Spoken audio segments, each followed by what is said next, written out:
A large chain of demonstrations organized for teachers and the need for educational development has begun in Hungary. The protest is not only holding in the capital, Budapest.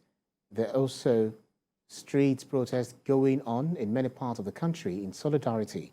Several motorists began honking their horns in rhythm with the chanting of the protesters. The frenzy on the street became high, and what was even more striking was that a police car also started honking in unison with the protesters.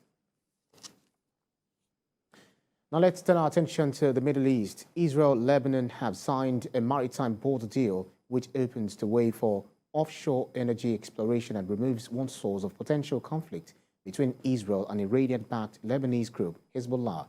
It could also help alleviate Lebanon's economic crisis. The deal will profit the Israeli economy in the area of welfare, health, education, and security. Israeli Prime Minister Yair Lapid explains the deal in clear terms. In Asia, China has launched its first standardized smart charging station that integrates solar panels, charging piles. It is a megawatt-level energy storage system and batteries testing technology. Located in East China, a standardized charging station can charge 20 cars at the same time in about 8 minutes. There are solar panels on the roof that are used to charge cars, and with a smartphone app, drivers can get updates about the battery levels and the health of the vehicle. Its developer, Nebula Technology, is promoting the charging stations in large and medium-sized cities across the country. A needle-free COVID-19 vaccination is now available in Shanghai.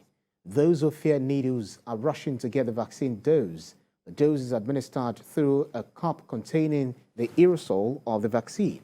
The recipient takes a deep breath from the cup, holds the breath for around 5 seconds, and then slowly exhales the vaccine. In addition to those who have received one dose of the inhalable COVID-19 vaccine, there are also citizens who have received 2 doses of other vaccines to boost their immunity. Many people choose inhalable vaccines because they are immunity boosters, identified to cause no pain and no foreign body sensation. Quite interesting. Meanwhile, the United States President Joe Biden has commented on China-U.S. relations, saying the U.S. has a responsibility to manage increasingly intense competition with China.